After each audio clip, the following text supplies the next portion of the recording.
మొన్నటి వీడియోలో మనం ఒక మాట అనుకున్నాం, గుర్తుందా? అమెరికా ఇరాన్ల మధ్య కుదిరిన సీజ్ ఫైర్ అనేది కేవలం ఒక దొంగ శాంతి ఒప్పందం అని, అది ఎంతో కాలం నిలబడదని బైబిల్ ప్రవచనాల వెలుగులో మనం చెప్పుకున్నాం. మనం చెప్పినట్లుగానే ఆ ఒప్పందం జరిగి 24 గంటలు తిరగక ముందే అది కేవలం పేపర్ మీద మాత్రమే ఉన్న ఉత్తుత్తి సీజ్ ఫైర్ అని తేలిపోయింది.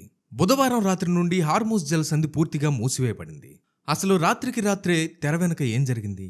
ఇరాన్ ఆడుతున్న బిట్కాయిన్ మైండ్ గేమ్ ఏంటి? ట్రంప్ ఎందుకని భయంకరమైన వార్నింగ్ ఇచ్చాడు? ఈ క్రిప్టో కరెన్సీ యుద్ధానికి బైబిల్లోని ప్రకటన గ్రంథానికి ఉన్న లింక్ ఏంటి? ఈరోజు ఈ బ్రేకింగ్ అప్డేట్లో డీటెయిల్డ్గా చూద్దాం. మొన్నటి వీడియోలో నేను మీకు ఇజ్రాయెల్ ప్రధాని నెతన్యాహు మాస్టర్ ప్లాన్ గురించి చెప్పాను. ఇరాన్ని సైలెంట్గా కూర్చోబెట్టి దాని ప్రాక్సీలైన హిజ్బుల్లా ఉగ్రవాదులను నాశనం చేయడమే ఇజ్రాయెల్ టార్గెట్ అని చెప్పాను కదా. సరిగ్గా నిన్న అదే జరిగింది. ఇజ్రాయెల్ సైన్యం ఆపరేషన్ ఎటర్నల్ డార్క్నెస్ పేరుతో లెబనాన్ పైన ఏకదాటిగా భీకర దాడులు చేసింది. ఈ బాంబు దాడుల్లో ఏకంగా 254 మంది ప్రాణాలు కోల్పోయారు. 1000 మందికి పైగా గాయపడ్డారు. ఈ మారణహోమం చూసి ఇరాన్ రగిలిపోయింది. మా ఉత్తుత్తి సీజ్ ఫైర్ అయిపోయింది అంటూ ఒక భయంకరమైన నిర్ణయం తీసుకుంది. లెబనాన్ దాడులకు ప్రతీకారంగా ఇరాన్ బుధవారం రాత్రి ప్రపంచానికి ఒక పెద్ద షాక్ ఇచ్చింది. హార్మూజ్ జలసంధిని పూర్తిగా మూసివేసింది. ప్రస్తుతానికి ఆ దారిలో ఏ ట్యాంకర్ను వెళ్లనివ్వడం లేదు. కేవలం కొన్ని చైనా నౌకలకు మాత్రమే అనుమతినిస్తోంది. అంతేకాదు, ఇక్కడ ఇరాన్ అతిపెద్ద ఎకనామిక్ గేమ్ ఆడింది. ఆ సముద్ర మార్గం గుండా ఏ ఆయిల్ ట్యాంకర్స్ వెళ్లాలన్నా ప్రతి ఒక్క బ్యారెల్కు $1 చొప్పున టోల్ ఫీజు కట్టాలని అధికారికంగా ప్రకటించింది. ఒక పెద్ద ఆయిల్ ట్యాంకర్ సుమారు 20 లక్షల బ్యారెళ్ల ఆయిల్ను మోసుకువెళ్తుంది. అంటే ఒక్కో షిప్ ఆ దారిలో వెళ్లాలంటే సుమారు $2 మిలియన్, అంటే దాదాపు 17 కోట్ల రూపాయలు ఇరాన్కు పన్ను కట్టాలి. అయితే ఇక్కడ ఇరాన్ ఇంకో పెద్ద ట్విస్ట్ ఇచ్చింది. అమెరికా ఆంక్షలున్నాయి కాబట్టి డాలర్లలో డబ్బులు తీసుకోము, కేవలం బిట్కాయిన్ లాంటి క్రిప్టో కరెన్సీలో లేదా చైనా కరెన్సీలో మాత్రమే చెల్లించాలి అని రూల్ పెట్టింది. షిప్ ఆ దారిలోకి రాకముందే ఈమెయిల్ పంపాలి. వాళ్ళు ఒక డిజిటల్ వాలెట్ నెంబర్ ఇస్తారు. అందులోకి సెకండ్లలో బిట్కాయిన్ ట్రాన్స్ఫర్ చేయాలి. ఖాళీగా ఉన్న ట్యాంకర్లకు మాత్రం ఫ్రీగా వదిలేస్తున్నారు.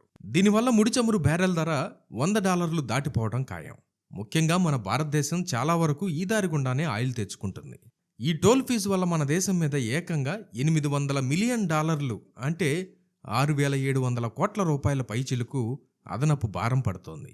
రాబోయే రోజుల్లో మన దగ్గర పెట్రోల్, డీజిల్ ధరలు ఆకాశాన్ని తాకబోతున్నాయి.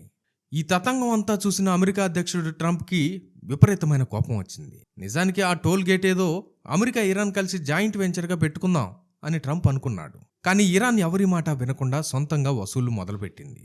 దీనిపై వైట్ హౌస్ స్పందిస్తూ సీజ్ ఫైర్ ఒప్పందం ఉన్నప్పటికీ జలసంధి మూసివేయటం అంగీకారయోగ్యం కాదు అని హెచ్చరించింది. వెంటనే ట్రంప్ తన సోషల్ మీడియా ఖాతా అయిన ట్రూత్ సోషల్లో భయంకరమైన పోస్ట్ పెట్టాడు. మా సైన్యం, మా నౌకలు అక్కడి నుండి వెనక్కి రావు. ఇరాన్ వెంటనే జలసంధిని తెరవాలి, తమ అణు కార్యకలాపాలు ఆపాలి, లేకపోతే మునిపెన్నడూ చూడని విధంగా భారీ దాడులు మొదలవుతాయి, అక్షరాల షూటింగ్ స్టార్ట్ అవుతుందని ట్రంప్ వార్నింగ్ ఇచ్చాడు. ఇప్పుడు ఈరోజు శుక్రవారం పాకిస్తాన్లో జరగబోయే ఇస్లామాబాద్ శాంతి చర్చల మీదనే యుద్ధం ఆధారపడి ఉంది. అమెరికా తరపున వైస్ ప్రెసిడెంట్ JD వ్యాన్స్ అలాగే జారెడ్ కుష్నర్ ఆ చర్చలకు వెళ్తున్నారు. My dear brothers and sisters, ఈ ఇరాన్ టోల్ ఫీజులు, బిట్కాయిన్ విధానాలు వింటుంటే మీకేమైనా అర్థం అవుతుందా? మనం అంత్యదినాల చివరి ఘట్టంలో ఉన్నాం. బైబిల్ గ్రంథంలో దేవుడు ముందుగానే ఒక వ్యవస్థ గురించి చెప్పాడు. ప్రకటన గ్రంథం 13వ అధ్యాయంలో చూస్తే భవిష్యత్తులో రాబోయే అబద్ధ క్రీస్తు ఒక ఆర్థిక వ్యవస్థను తీసుకొస్తాడు. వాని ముద్ర ఉంటే తప్ప ఎవరు ఏది కొనలేరు, అమ్మలేరు. ఈరోజు ఇరాన్ దేశం డాలర్ని పక్కన పెట్టి బిట్కాయిన్ ఉంటేనే ఆయిల్ తీసుకువెళ్ళండి, లేకపోతే లేదు అని ఎలా కంట్రోల్ చేస్తుందో గమనించారా? డిజిటల్ వ్యాలెట్లు, క్రిప్టో కరెన్సీల ద్వారా గ్లోబల్ ట్రేడింగ్ని కంట్రోల్ చేసే అబద్ధ క్రీస్తు వ్యవస్థకు ఇదొక రిహార్సల్ మాత్రమే. మరోవైపు ఇజ్రాయెల్ చేసిన ఆపరేషన్ ఎటర్నల్ డార్క్నెస్లో 254 మందికి పైగా మరణించారు. ఆ శిథిలాల కింద ప్రాణాలు కోల్పోయిన ఆ 254 మంది ఆత్మల పరిస్థితి ఏంటి? యేసుక్రీస్తు ఎవరో తెలియకుండానే నశించిపోయారు కదా అని ఆలోచిస్తే కడుపు తరుక్కుపోతుంది. రాజకీయ నాయకుల అహంకారానికి అమాయకులు బలి కాకుండా మనం ప్రార్థన చేయాలి. ఈ భూమి మీద లోకులు తీసుకువచ్చే శాంతి అంతా ఉత్తిత్తి శాంతే. సంఘం ఎత్తబడుటకి ముందే ఈ యుద్ధాలన్నీ జరుగుతాయి. మధ్యాకాశంలో క్రీస్తు రాకడ ఎప్పుడైనా జరగొచ్చు. దానికి మనం సిద్ధపడాలి. ఈరోజు పాకిస్తాన్లోని ఇస్లామాబాద్ చర్చల్లో ఏం జరగబోతుంది అనే విషయాలు ఎప్పటికప్పుడు మన రక్షకుడు ఛానల్లో మీకు అందిస్తూనే ఉంటాను. ఈ బ్రేకింగ్ అప్డేట్ని ప్రతి క్రైస్తవుడికి షేర్ చేయండి. వాళ్ళను కూడా ప్రార్థనలో నడిపించండి. వాళ్ళని కూడా సిద్ధపడేలా నడిపించండి. మన రక్షకుడు ఛానల్ని సబ్స్క్రైబ్ చేసుకోండి. మరణాత. ఈ అంత్య దినాలలో మనకు సిద్ధపాటును కలుగజేసే అనేక విషయాలను ఈ బుక్లో పొందుపరిచాం. స్క్రీన్ మీద కనిపిస్తున్న నంబర్కి ఇప్పుడే వాట్సాప్ చేయడం ద్వారా మీరు ఈ బుక్ని ఆర్డర్ చేసుకోవచ్చు. Jesus coming soon, so be prepared. మేఘమామనునై వచ్చుచున్నాను, రాజాగే రాజు మహిమా